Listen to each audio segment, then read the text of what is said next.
मोटे से मौलाना साहब थे, कौन से थे वो? मौलाना उन ताहिर अशरफी। ताहिर अशरफी, उनको मौलाना टुन भी कहा जाता था, आई थिंक मौलाना टुन। तो मौलाना टुन बिल्कुल, वो मैंने उनके इंटरव्यूज देखे हैं, अशरफी साहब बिल्कुल टाइट रहते थे, बिल्कुल टाइट। उनका पता, वो अभी शायद उन्होंने वजन कम कर लिया, I think he is reduced in weight, but अच्छा। हाँ, तो ये बड़े बड़े शौकीन है पाकिस्तान में, ऐसी बात नहीं है, बुरी बात नहीं है, मौलाना साहब को लगा लेनी चाहिए कभी कभी, इट्स गुड। वो तो हर जमाने में कई मौलवी हमारे यहाँ मशहूर है, मौलाना और कौसर नियाजी थे, उनको भी यही कहा जाता था, मेरे ख्याल है भुट्टो साहब के जमाने में थे। तो वो तो ये मौलवी हो और ना पिए ऐसा तो खैर कम ही देखा है।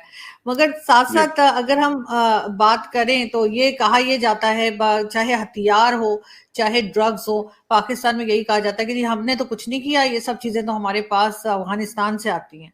लेकिन जब भारत में इस तरह का कोई प्रॉब्लम होता है ड्रग्स को लेकर या हथियार को लेकर या कोई इस किस्म की, तो आप लोग कहते हैं जी पाकिस्तान से आया है। तो पाकिस्तान तो कहते हैं हम तो खुद विक्टिम है और अफगानिस्तान से सब कुछ है। आरजू जी, आप अगर इस वक्त एक खास शहर में हैं पाकिस्तान में, आप जाइए 2 घंटे के लिए बाहर और फिर आप बताइएगा आपको कितने हथियार दिखे। और मैं यहाँ पे नोएडा से निकलता हूँ और मुझे कितने हथियार निकले, आपको फिर भी दिख जाएंगे, हमें नहीं दिखेंगे हथियार। Pakistan is a highly weaponised society. Pakistan में हथियार हैं, पाकिस्तान में बहुत पहले से हथियार रहे थे, और पाकिस्तान में ट्राइबल एरियाज में बिना लाइसेंस के ऑटोमेटिक वेपन्स हैं। पाकिस्तान में अलाउड है, आप AK-47 का लाइसेंस ले सकते हैं पाकिस्तान में, और बिना लाइसेंस के भी लोग रखते हैं। आपके बलूचिस्तान के अंदर या और जगह ट्राइबल एरियाज में रॉकेट लॉन्चर्स लोगों के पास पड़े हुए हैं घरों में, एंटी एयरक्राफ्ट गन्स पड़ी हुई हैं, कोई लाइसेंस नहीं, कोई नहीं, मार दिया उठा के किसी को। तो ये ऐसी बात नहीं, यहाँ पे तो है मामला वेपनाइज्ड, आपका बहुत ज्यादा वेपनाइज्ड मामला है आपका सोसाइटी में ना। अगर आपको पीस चाहिए पाकिस्तान में तो अर्जुन जी आपको सबसे पहले हथियार लेने पड़ेंगे सबसे।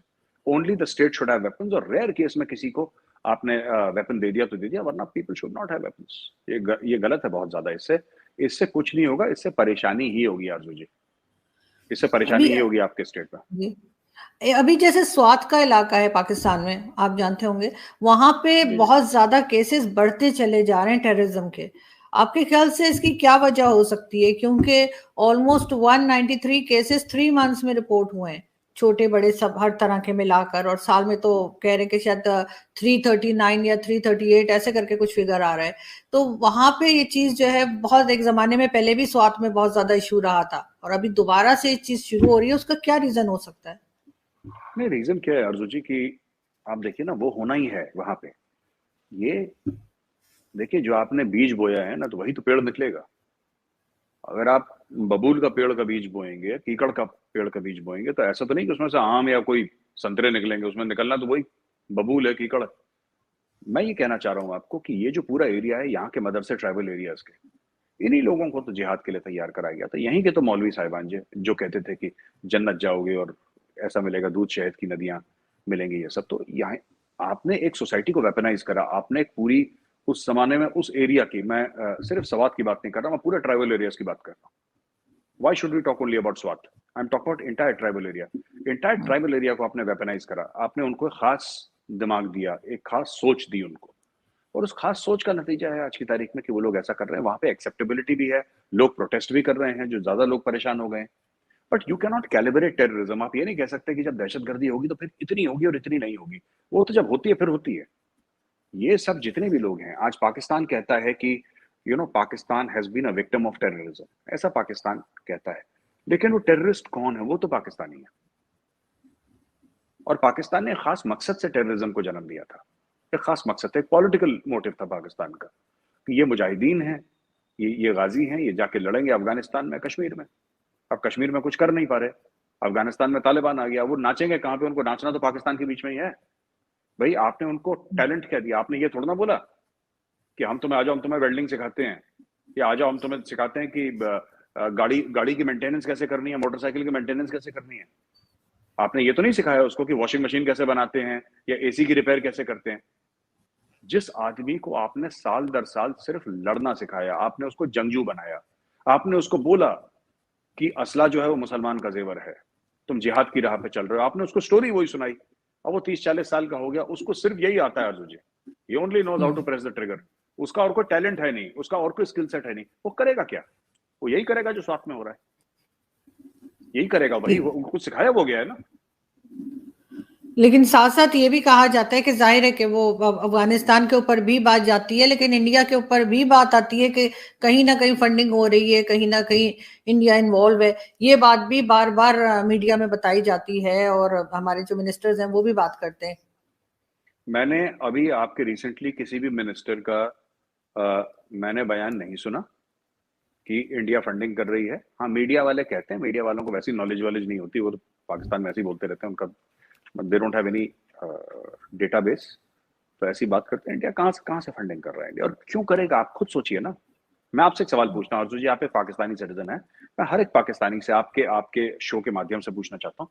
आई want to ask every Pakistani this question, India क्यों फंड करेगा? फायदा क्या है? हमें क्या फायदा है? चलिए, एक तहरीक तालिबान पाकिस्तान का फर्ज कीजिए, हाइपोथेटिकल सिचुएशन लेते हैं, एकेडमिक डिस्कशन हो रहा है, मान लेते हैं, चलिए इंडिया फंड कर रहा है, आपने बोल दिया, मैंने मान लिया, इंडिया फंड कर रहा है। चलिए, हमने बोला कि हमने 10 करोड़ 100 करोड़ दे दिए तहरीक तालिबान पाकिस्तान को। उसने आके एक पाकिस्तानी फौजी या 5 पाकिस्तानी फौजियों को मार दिया किसी कबायली इलाके में, उससे पाकिस्तान को कोई फर्क पड़ेगा? आपको लगता है पाकिस्तानी स्टेट को फर्क पड़ेगा? वो 1000 मार दे, क्या पाकिस्तानी स्टेट को फर्क पड़ेगा? नहीं, स्टेट को नहीं फर्क पड़ता है, नहीं फर्क पड़ता है। इससे पाकिस्तान को क्या चोट पहुंचेगी? अगर टेररिज्म वहां पे हो रहा है, इकोनॉमी वैसी देखिए बिल्कुल खत्म है, और उन एरियाज की तो और खत्म है इकोनॉमी, तो पाकिस्तान को फर्क क्या पड़ेगा? तो ये कहना कि इंडिया कर रहा है, ये देखिए बात ये है ना कि इंडिया को कहना एक आसान चीज है, जब आप एक्सटर्नलाइजेशन ऑफ थ्रेट करते हैं ना आरजू जी, जब आप दुनिया को ये बोलते हैं कि देखो हम तो बड़े साफ पाक हैं, हम बड़े अच्छे प्यारे से इनोसेंट से लोग हैं, हम लोग बिल्कुल वी आर वेरी इनोसेंट, है ना? प्रॉब्लम भारत में है यार।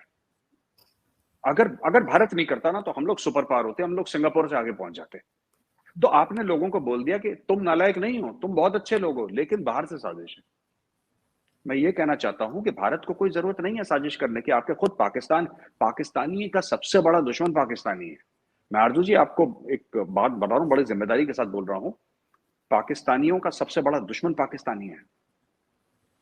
इस वक्त जो इमरान खान ने पूरे पाकिस्तान को खड़का रखा है, पूरे पाकिस्तान को, आपके कोई ऐसा इंस्टीट्यूशन नहीं है जिसको उसने रौंद के नहीं आगे चला गया। और सिर्फ इमरान खान नहीं, ये शहबाज शरीफ और नवाज शरीफ क्या कर रहे हैं? वो पैसा खा गए पूरे मुल्क का। जरदारी ने क्या करा? पैसा। तो इमरान खान जो इनको कहता है ना ये डकैत हैं, वो गलत नहीं कहता, वो सही कहता है। ये पटवारी वटवारी जो बोलता है वो सही कहता है, गलत नहीं कहता वो, लेकिन उसने खुद भी बहुत नुकसान ये सभी लोगों ने मिलकर पाकिस्तान को नुकसान पहुंचाया है। तो भारत को कुछ करने की जरूरत नहीं है, भारत चुपचाप पीछे बैठा है। और अभी तो भारत कुछ नहीं करता, चुपचाप। भारत ने क्या करना है? तो भारत ने फंड कर दिया। और आखिरी एक चीज और आपको बता देता हूं, भारत क्यों नहीं फंड करता। देखिए, हमारी जो ताकत है ना, हमारी डिप्लोमेसी है। आपको क्या लगता है, जिस दिन पाकिस्तान के पास ऐसे सबूत आ गए कि पाकिस्तान दुनिया के सामने ये बोल दे कि ये हमारे पास बिल्कुल साफ शफाफ जो सबूत हैं कि इसमें इंडिया का हाथ है टेररिज्म में, क्या पाकिस्तान चूक जाएगा? पाकिस्तान रोक लेगा कि नहीं हम नहीं करते, चलो पड़ोसी है कोई बात नहीं? पाकिस्तान बैंड बाजा गाजा बाजा लेके लंदन के बीच में बैठ के नाच के दिखाएंगे सबूत वो सबके सामने। आज तक पाकिस्तान ने क्यों नहीं दिखाया? क्यों नहीं दिखाया? दिखाता पाकिस्तान, दिखाता। हमने तो दिखाया तो पाकिस्तान एफएटीएफ में आया। तो बिल्कुल, ये ये है, ये चीज तो है। देखिए, अगर पाकिस्तान में कुछ नुकसान होगा तो कहीं ना कहीं फायदा तो होगा भारत का। ऐसा तो नहीं कहा जा सकता कि कुछ नहीं किया या कुछ करने से कोई फायदा नहीं है। अगर अभी इकोनॉमी भी खराब है, सब है, तो आप खुद ही कहते हैं कि अच्छा है। आरजू जी, मैं ये कह रहा हूं कि लोग ऐसे, दुनिया ऐसे नहीं चलती जैसे आप लोग सोचते हैं।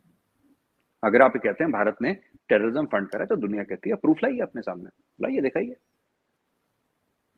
आप लाइए। फिर आप दुनिया को कह सकते हैं कि अब जैसे इन्होंने बोला कि हमने कुलभूषण जाधव को पकड़ा, ठीक है, कुलभूषण जाधव के पास क्या मिला इनको? अब ये कहते हैं हमें एक पासपोर्ट मिला जिसमें नाम उसका कुछ था, XYZ जो भी नाम था उसका, एक झूठा पासपोर्ट मिला। वो भी फ्रॉड है, झूठे पासपोर्ट की स्टोरी। लेकिन मैं आपको कह रहा हूं, चलिए मान लीजिए एकेडमिकली स्पीकिंग वो भी सच है, फिर ये इंटरनेशनल कोर्ट ऑफ जस्टिस भी गए पाकिस्तानी, हम भी गए, अभी तक के कन्विक्शन ला पाए वहां से? क्या इंटरनेशनल कोर्ट ऑफ जस्टिस ने बोला है कि कुलभूषण जाधव एक टेररिस्ट है? नहीं है।